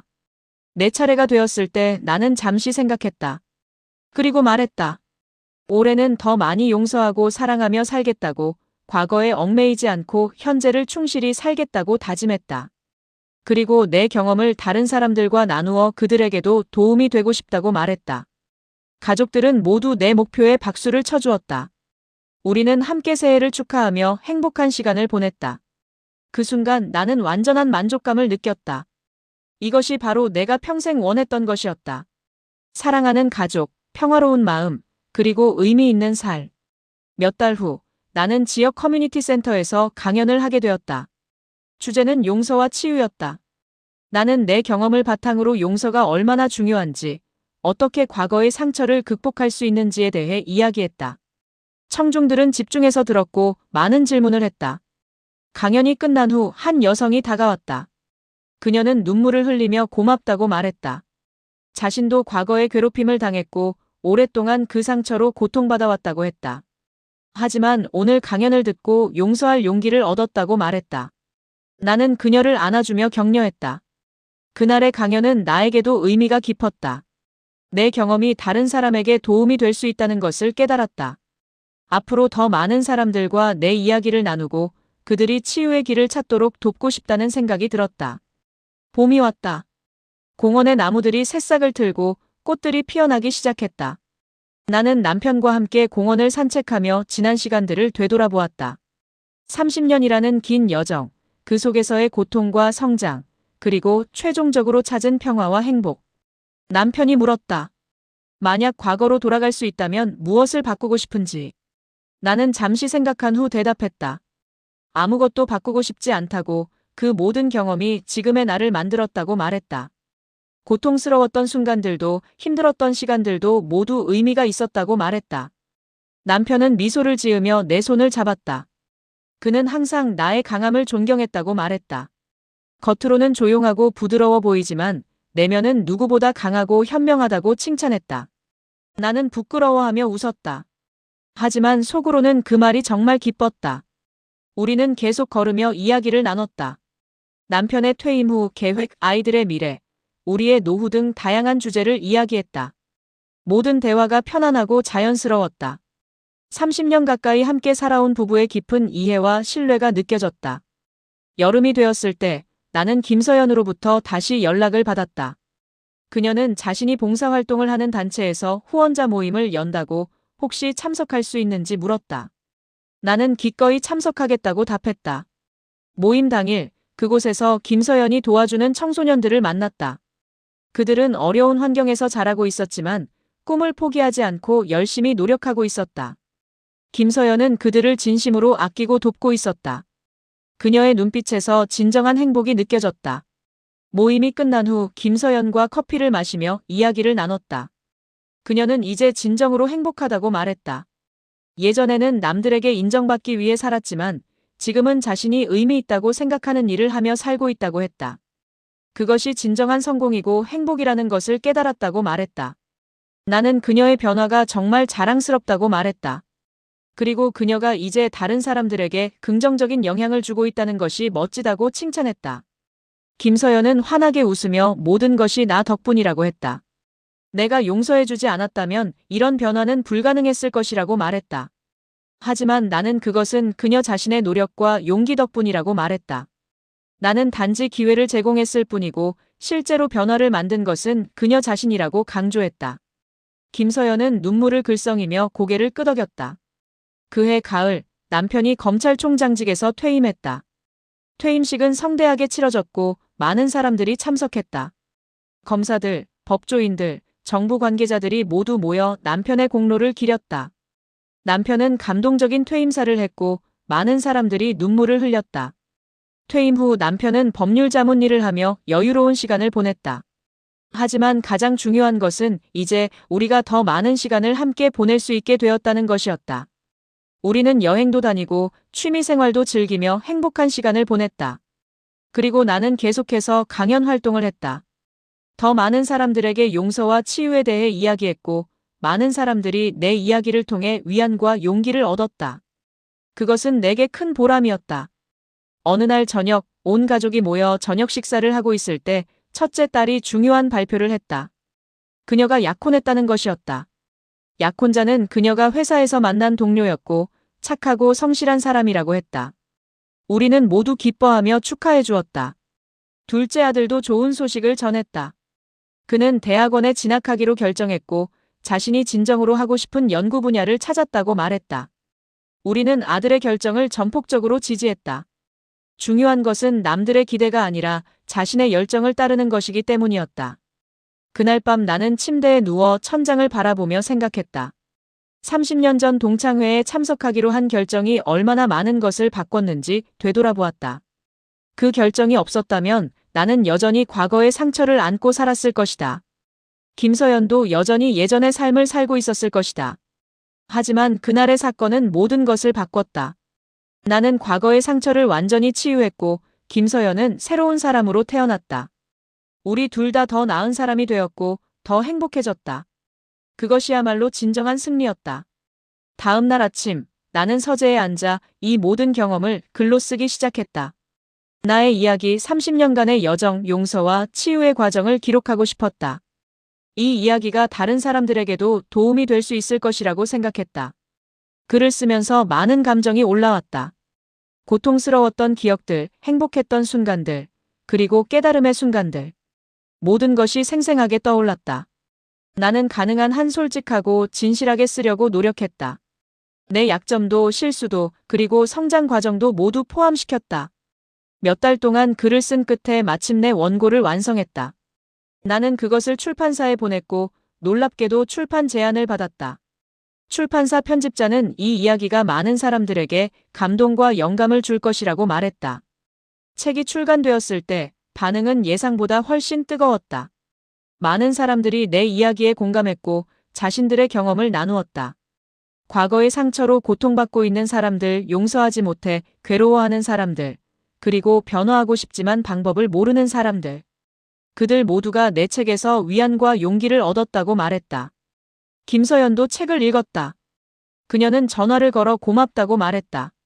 책에서 자신이 어떻게 묘사되었는지 걱정했지만 공정하고 존중하는 방식으로 쓰여 있어서 감사하다고 했다. 그리고 이 책이 자신에게도 다시 한번 돌아볼 기회를 주었다고 말했다. 책의 성공으로 나는 더 많은 강연 요청을 받았다. 학교, 기업, 단체 등 다양한 곳에서 강연을 해달라는 요청이 들어왔다. 나는 가능한 한 많은 요청을 수락했다.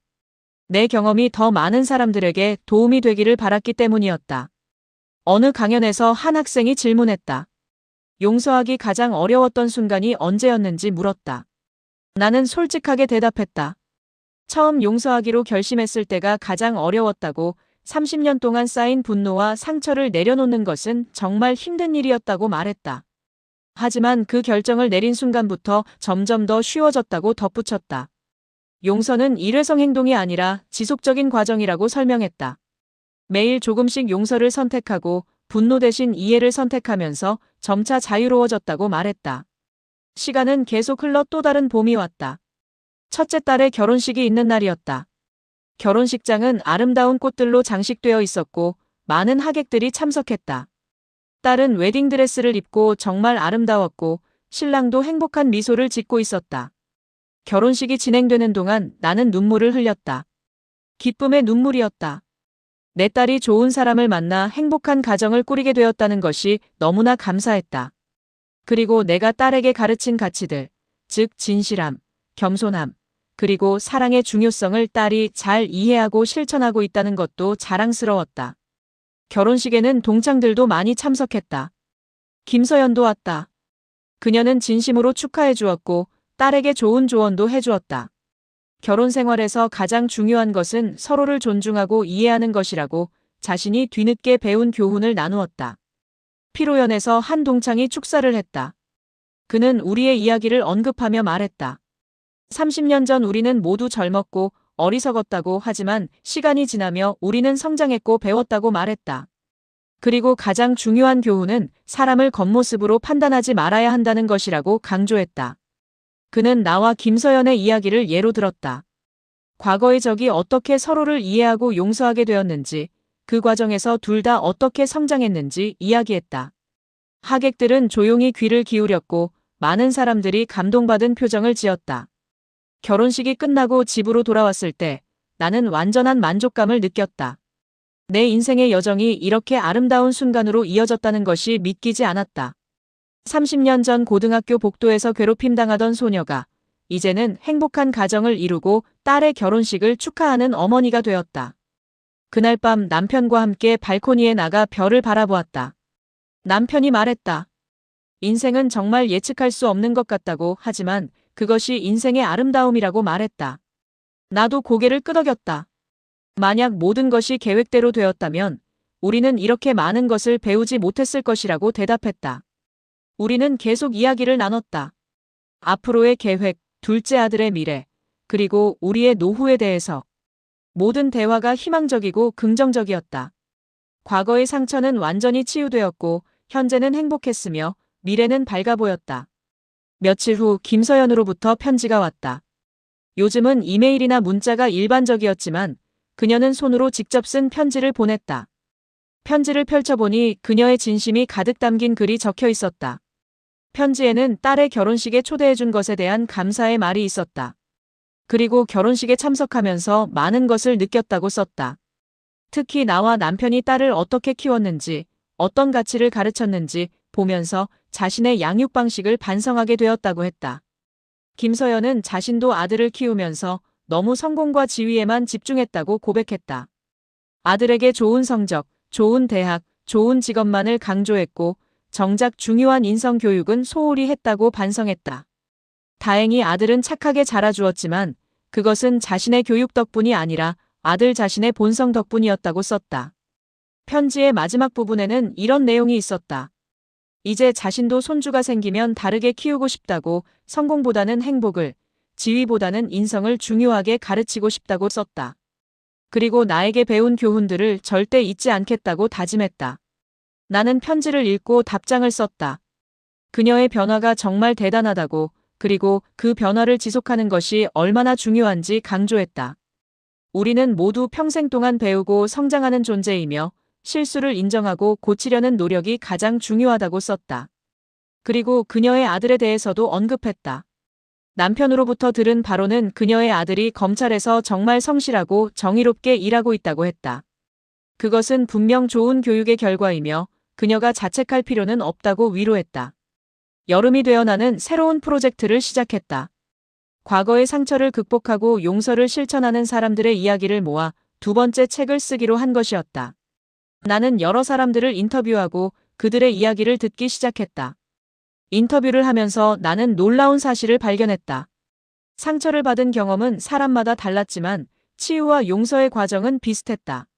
모두가 처음에는 분노와 원한을 느꼈고 그것을 내려놓기까지 오랜 시간이 걸렸다. 하지만 용서를 선택한 순간부터 삶이 변화하기 시작했다는 공통점이 있었다. 한 여성은 자신을 학대했던 부모를 용서한 이야기를 들려주었다. 또 다른 남성은 사기를 친 사업 파트너를 용서한 경험을 나누었다. 각자의 이야기는 달랐지만 모두에게서 한 가지 공통점을 발견할 수 있었다.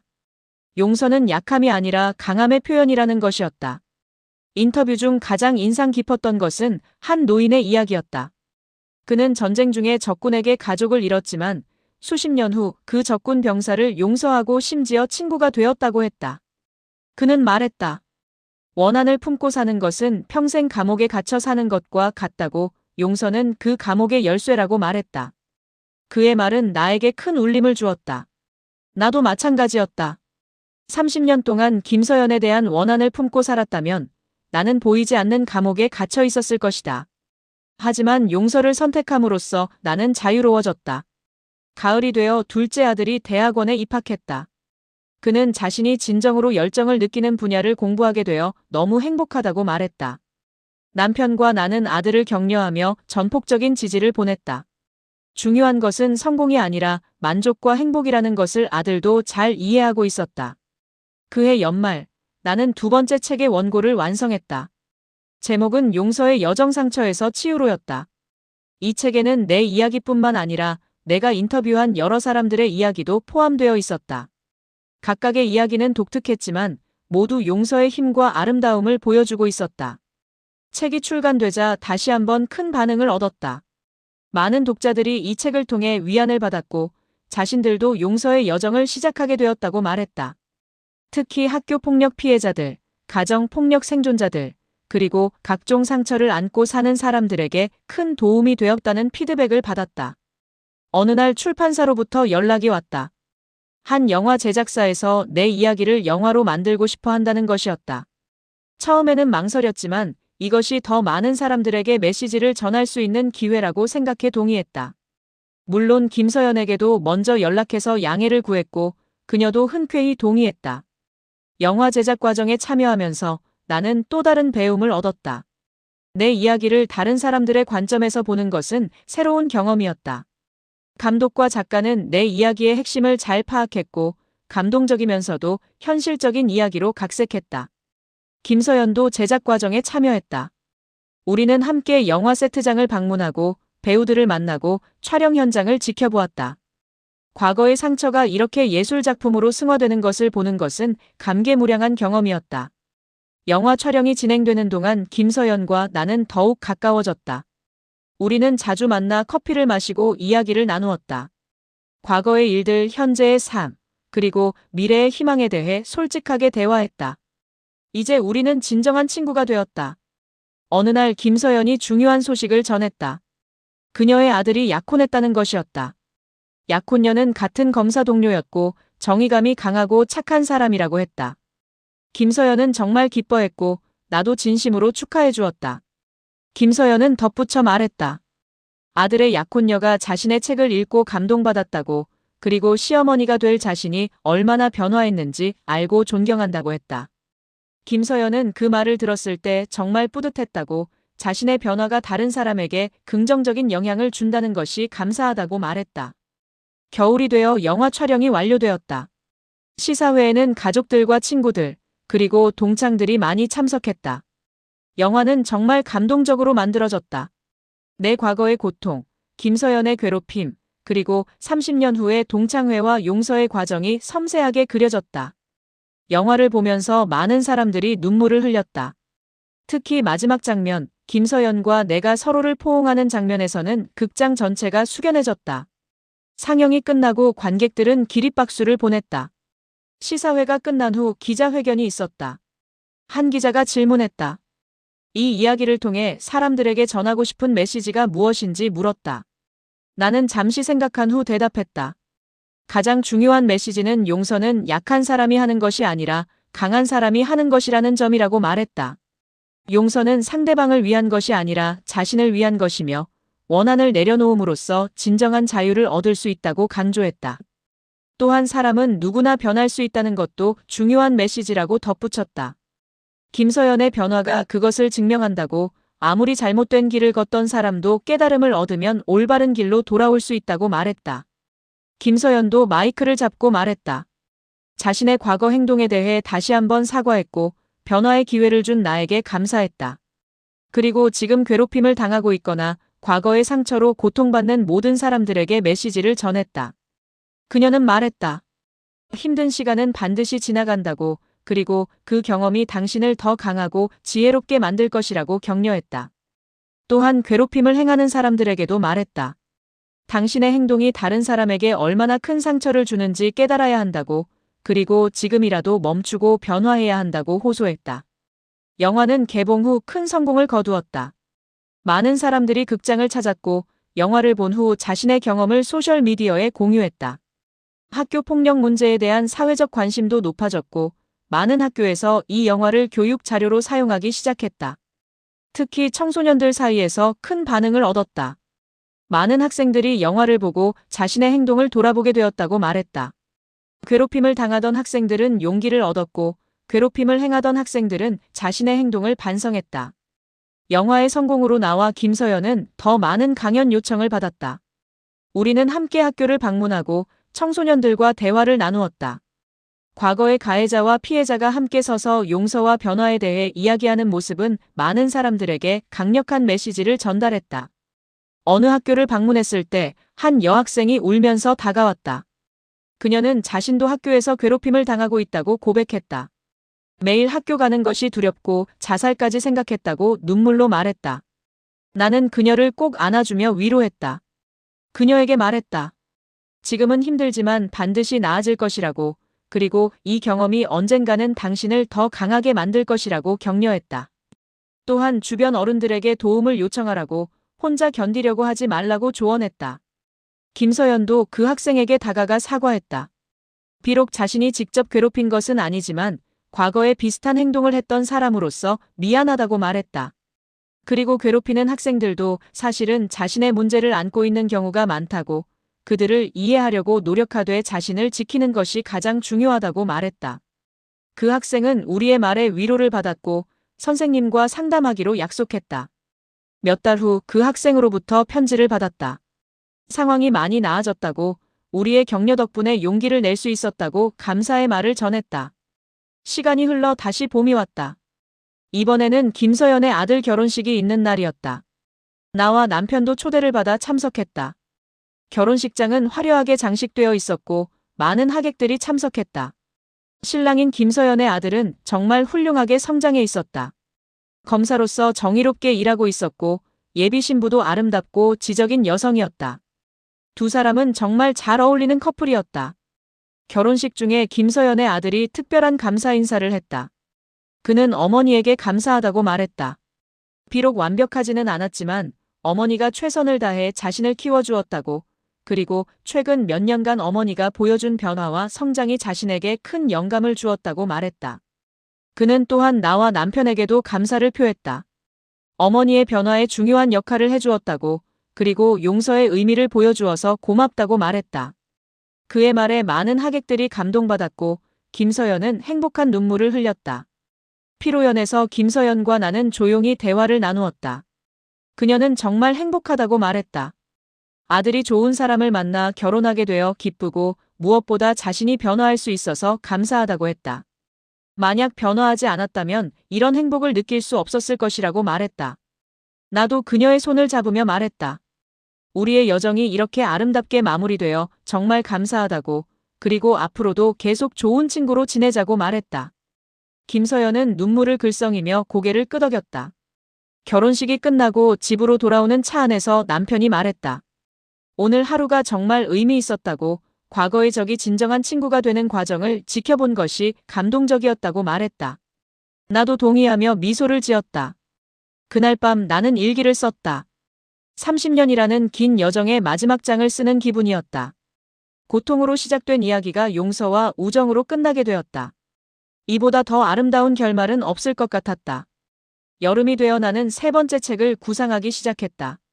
이번에는 용서 이후의 삶에 대해 쓰고 싶었다. 용서는 끝이 아니라 새로운 시작이라는 것, 그리고 용서 후에 어떻게 의미 있는 삶을 살아갈 수 있는지에 대해 이야기하고 싶었다. 김서연에게 함께 책을 쓰자고 제안했다. 그녀의 관점에서 본 변화의 과정, 그리고 변화 후의 삶에 대해 쓰면 더욱 완전한 이야기가 될 것 같았다. 김서연은 흔쾌히 동의했다. 우리는 함께 책을 쓰기 시작했다. 매주 만나서 대화를 나누고 각자의 경험을 글로 옮겼다. 과정은 쉽지 않았지만 보람 있었다. 서로의 관점을 이해하고 함께 성장하는 느낌이었다. 특히 인상 깊었던 것은 김서연이 쓴 부분이었다. 그녀는 자신이 왜 그렇게 행동했는지, 내면의 불안과 열등감이 어떻게 괴롭힘으로 표출되었는지 솔직하게 썼다.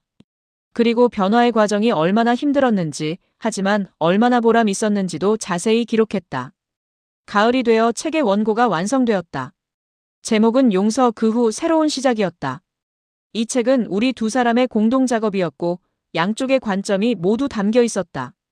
출판사는 이 책이 시리즈의 완벽한 마무리가 될 것이라고 평가했다. 책이 출간되자 독자들의 반응은 뜨거웠다. 많은 사람들이 이 책이 가장 감동적이었다고 말했다.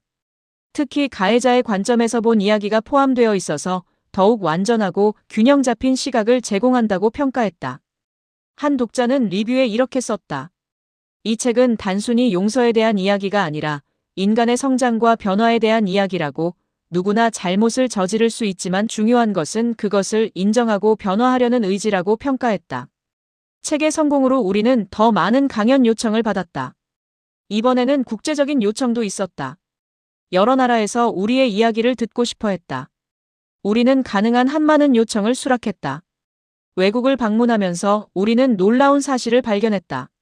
학교 폭력, 괴롭힘, 그리고 용서의 문제는 전 세계적인 현상이라는 것이었다.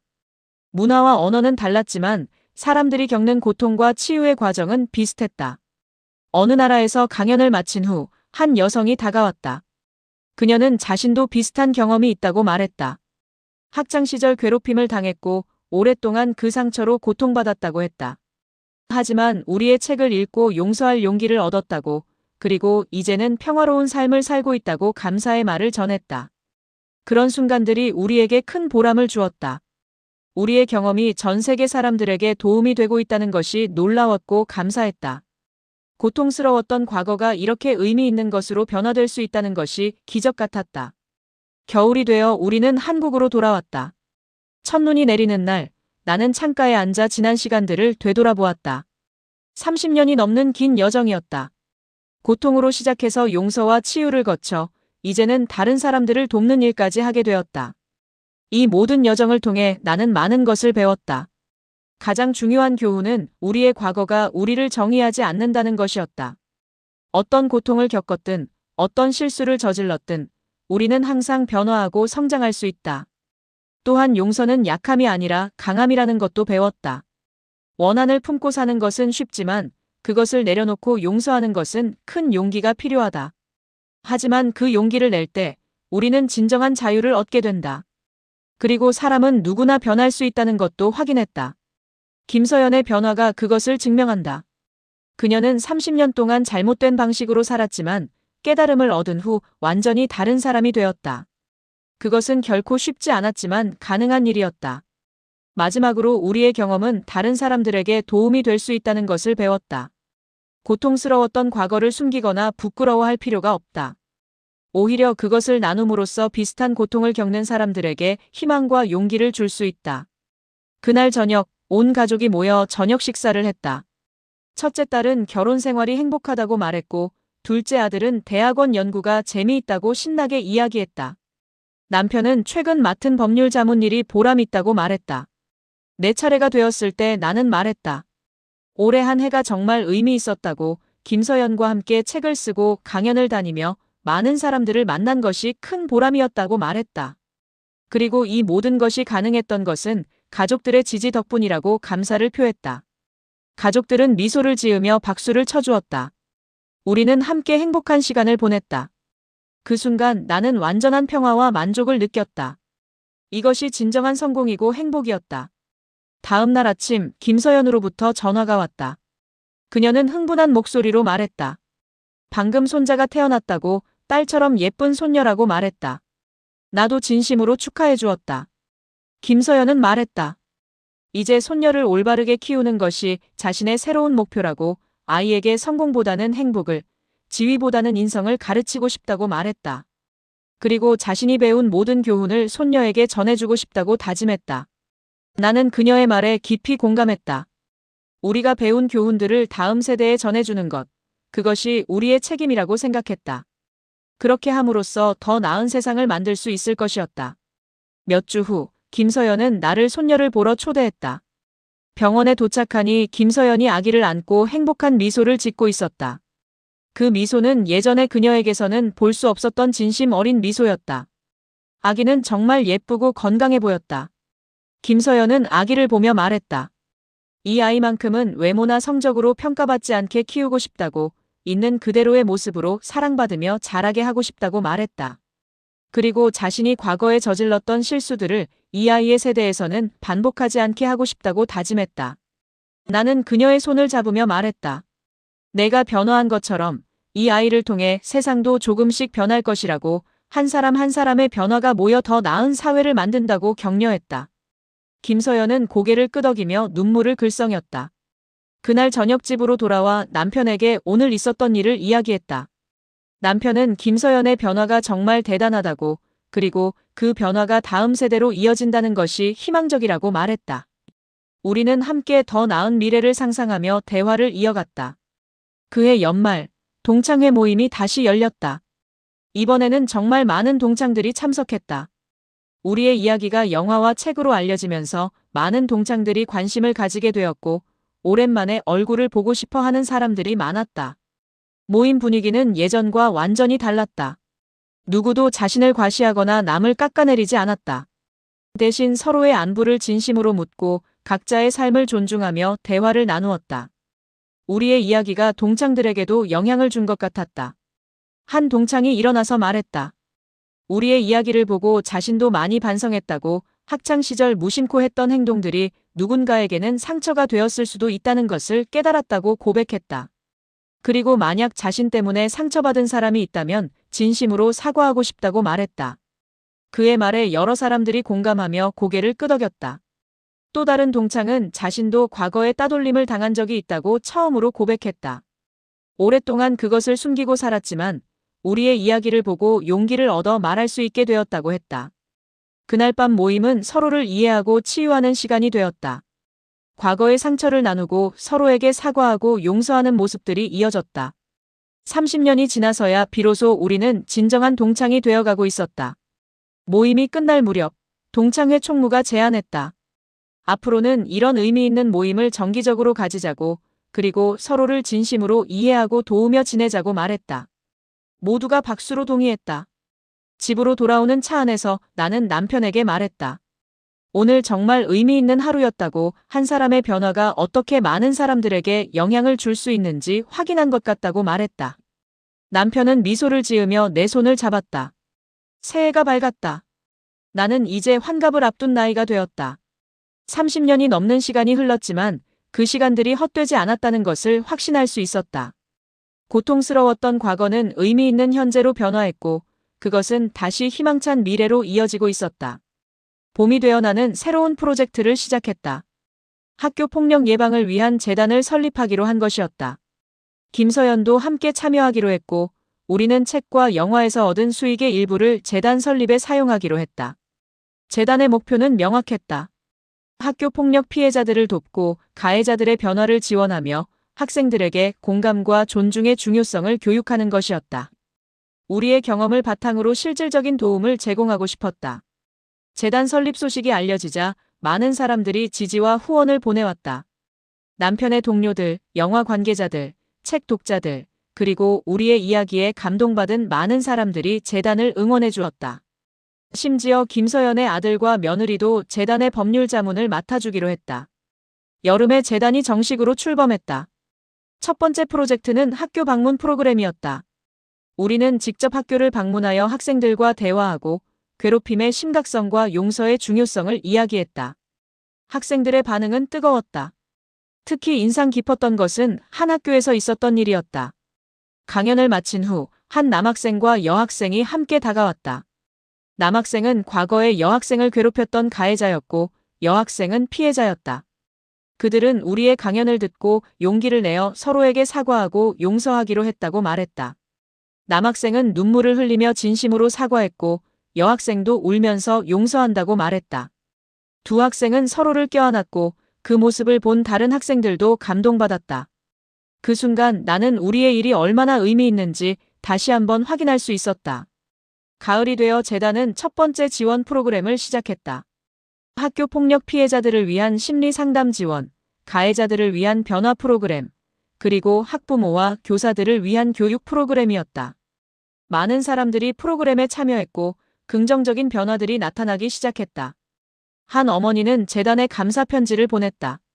자신의 아들이 학교에서 괴롭힘을 당해 자살까지 시도했는데 재단의 상담 프로그램 덕분에 회복할 수 있었다고 했다.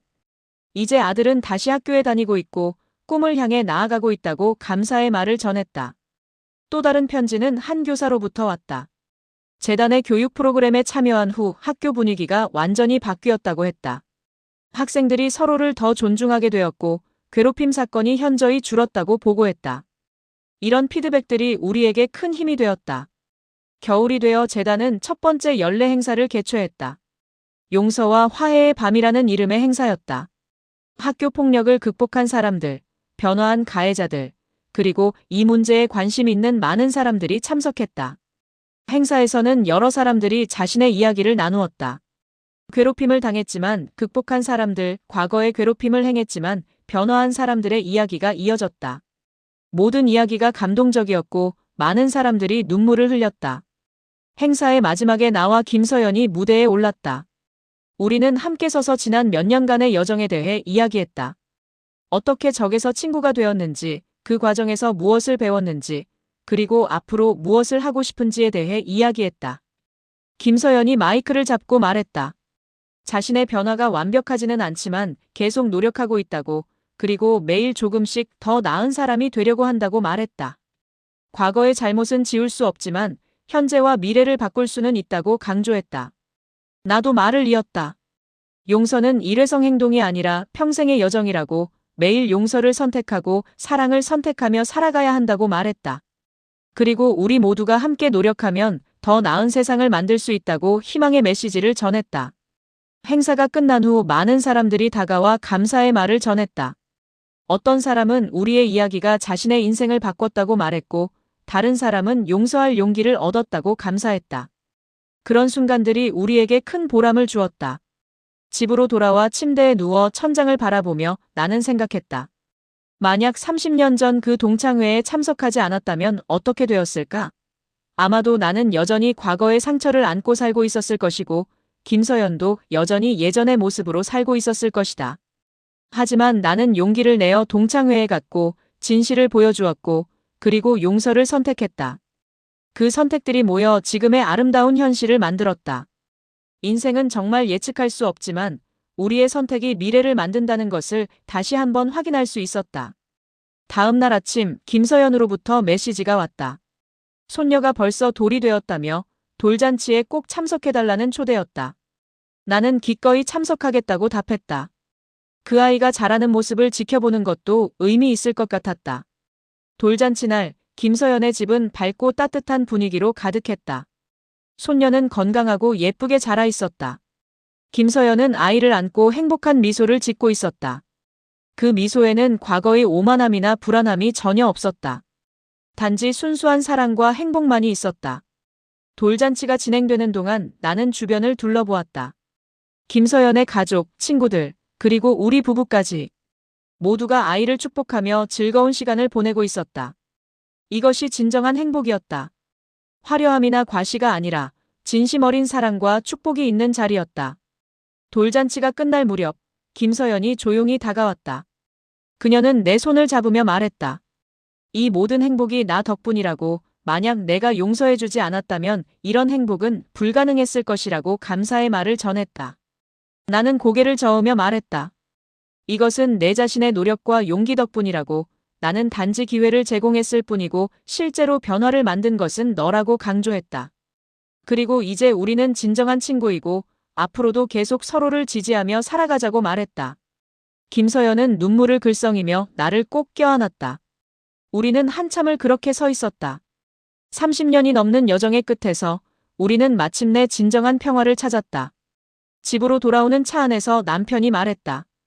오늘 정말 아름다운 하루였다고, 그리고 우리의 여정이 이렇게 행복한 결말로 이어져 정말 감사하다고 말했다. 나도 고개를 끄덕이며 남편의 손을 잡았다. 그날 밤 나는 마지막 일기를 썼다. 30년이 넘는 긴 여정의 진정한 마지막 장이었다. 고통으로 시작된 이야기가 용서와 화해를 거쳐 이제는 사랑과 우정으로 완성되었다. 일기의 마지막 문장에 이렇게 썼다. 인생에서 가장 중요한 것은 우리가 어떤 경험을 하느냐가 아니라 그 경험을 통해 어떻게 성장하느냐이다. 고통은 우리를 파괴할 수도 있지만 올바르게 다루면 우리를 더 강하고 지혜롭게 만든다. 용서는 약함이 아니라 강함이고 변화는 불가능이 아니라 선택이다. 나는 이제 과거의 상처로부터 완전히 자유로워졌고 남은 인생을 의미 있게 살아갈 준비가 되었다. 일기를 덮고 창밖을 바라보니 달이 밝게 빛나고 있었다. 평화로운 밤이었다. 나는 만족스러운 미소를 지으며 잠자리에 들었다. 내일은 또 다른 아름다운 하루가 될 것이었다. 세월이 흘러 이제 나는 환갑이 훨씬 지난 나이가 되었다. 머리는 하얗게 새었고 주름도 많이 늘었다. 하지만 마음은 그 어느 때보다 평화롭고 행복했다.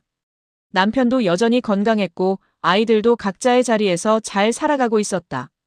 김서연과 나는 여전히 좋은 친구로 지내고 있었다. 우리는 정기적으로 만나 차를 마시며 이야기를 나누었고 함께 재단 일도 계속했다. 그녀의 손녀는 건강하게 자라 이제 초등학생이 되었고 착하고 밝은 아이로 성장하고 있었다. 재단은 계속 성장하여 이제는 전국적인 조직이 되었다. 수많은 학교 폭력 피해자들을 도왔고 많은 가해자들의 변화를 지원했다.